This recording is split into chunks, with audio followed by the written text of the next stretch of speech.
Donald Trump's redistricting obsession, his aim to further tilt the electoral map in his favor ahead of the midterms, hasn't exactly gone according to his plan. With devastating losses last week in California, where California voters approved a direct response to Texas with a new congressional map of their own, and in Virginia, where Democrats are threatening to do the very same thing. But as NBC News reports today, quote, two Republicans close to the White House say there are growing concerns in the party that the juice may not have been worth the squeeze and could, in a nightmare scenario, result in a net gain for Democrats, end quote.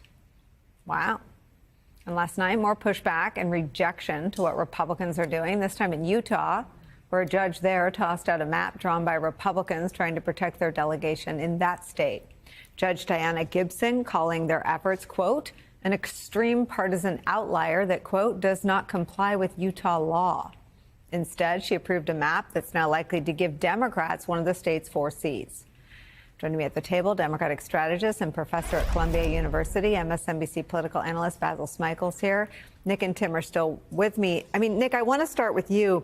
This was always the possible silver lining was that if you I mean, I don't want to borrow their analogy, but it's a pretty good one. If you squeeze too hard, you actually make it more difficult for the Republicans that you think you're putting in safer seats to win all those seats. Will you just explain that, how spreading it around actually jeopardizes all the seats in a big wave election? Sure. This is a phrase that has a funny name. It's known as a dummy-mander instead of a gerrymander because you created a map that, yeah, that is, dumb in that you lose your seats.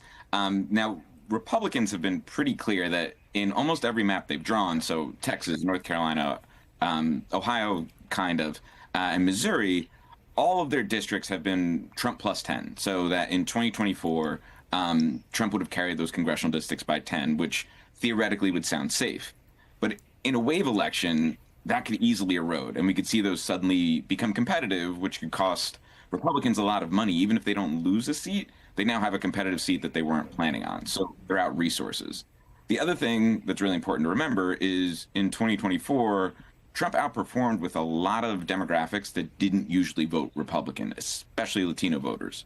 So in Texas, per se, there's, certain districts that are relying on those Latino voters to stay Republican to even be considered safe. So there's so many different ways that in a wave election or coming immediately off a presidential election, assumptions could be made about voters that just don't hold.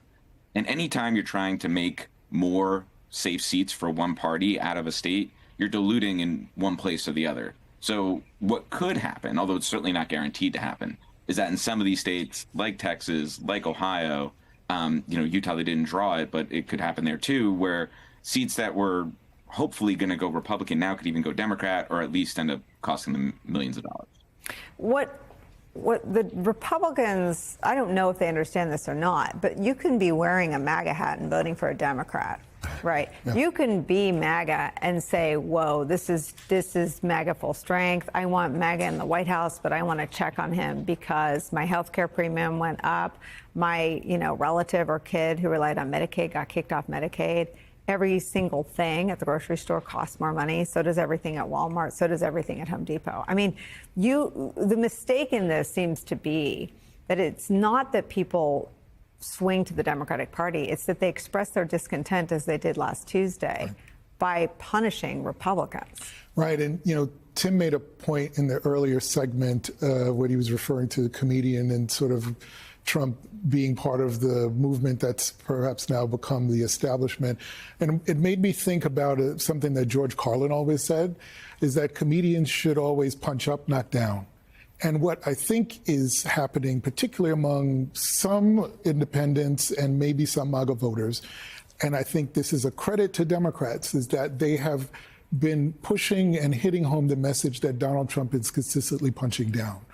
And when you sort of add what some of us call venue shopping, which is not just the voting mobilization, but also finding courts and finding pathways to block what's being done, that the Democrats have this ability to operate on sort of multiple venues in multiple levels to try to, create that check that you're talking about. And it seems that, the calculation from the Trump administration was, man, we're going to lose this midterm election. We got to go out there and do as much as we can, as quickly as we can. And voters are saying it's too much for us. It's too much. You slow this thing down. All I see is you hosting Gatsby parties at Mar-a-Lago. How is this actually helping me? And there is real concern about the swinging of that pendulum. Because I've heard a lot of this, well, if the Democrats get too much, are they going to come punish us at the end of the day?